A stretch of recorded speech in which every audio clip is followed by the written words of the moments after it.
Hi friends, అందరు ఎలా ఉన్నారు ఫ్రెండ్స్? నేనైతే బాగున్నాను. అందరు బాగుండాలని కోరుకుంటాను. ఈరోజు మనం ముంజాలతో బజ్జీలు అయితే చేస్తున్నామండి. మీరు విన్నది నిజమే, ముంజాలతో బజ్జీలు. టేస్ట్ అయితే చాలా బాగుంటుందండి. ఈ ముంజాల హెల్త్ కూడా చాలా మంచిది. ఎలా తిన్నా ఓకే అండి. బజ్జీలాగా వేసుకొని తిన్నా కూడా కొంచెం మనకు డిఫరెంట్గా అనిపిస్తుందని ఈ విధంగా అయితే చేస్తున్నాము. ఓకేనా ఫ్రెండ్స్? ఇప్పుడు శనగపిండిని జల్లెడ పట్టేసుకొని ఇందులో మనం మ్యారినేషన్ అయితే చేసుకుందాము.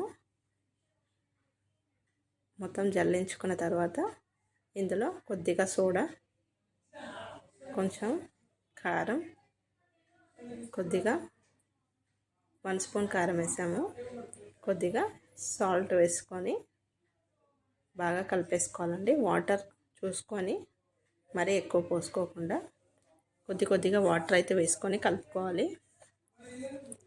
ఇలా మొత్తం వాటర్తోని కలిపేసుకున్న తర్వాత ఈ ముంజలను కూడా మనం పొట్టు తీసేసి కట్ చేసి పెట్టుకోవాలండి.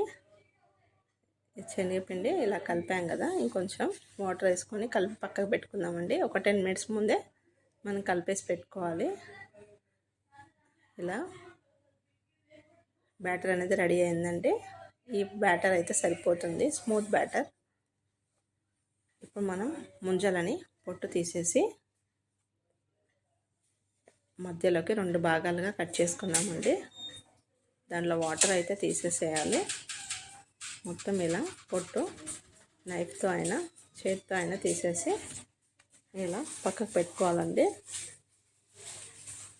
మొత్తం అన్ని ప్లేట్లో తీసేసుకొని వాటర్ అందులో తీసేసి హాఫ్ చేసి పెట్టేసుకోవాలండి. అంతలోపు మనం కడాయిలో ఆయిల్ కూడా వేడి చేద్దాము. ఇప్పుడు వీటిని హాఫ్ చేసేసి 2గా కట్ చేసుకుందాము. స్మూత్గా ఉంటాయి. మనకి ఈ ప్రాసెస్ కూడా త్వరగా అయిపోతుందండి. టేస్ట్ కూడా చాలా బాగుంటుంది. డిఫరెంట్ ఫ్లేవర్ మనకి తెలుస్తుంది. ఓకేనా ఫ్రెండ్స్? ఒక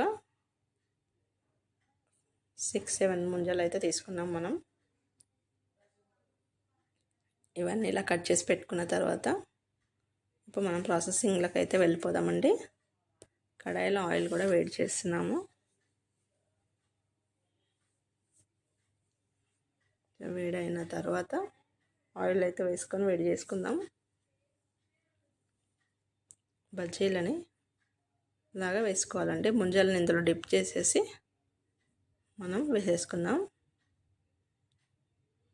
ఇలా 2 వైపులా డిప్ చేసేసి బజ్జీలాగా వేసుకుందామండి.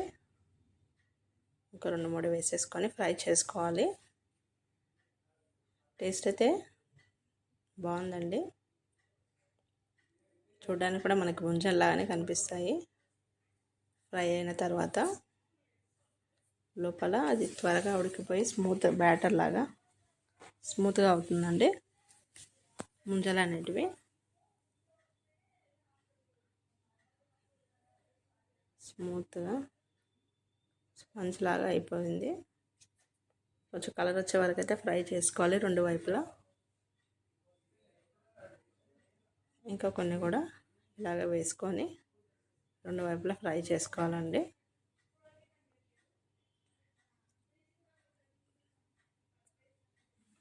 టేస్ట్ అయితే బాగుంటుందండి. ఇలా ఒకసారి ట్రై చేసి చూడండి. ఎలా వచ్చిందో కామెంట్లో చెప్పండి ఫ్రెండ్స్. మిగతావి కూడా అలాగే వేసేసుకొని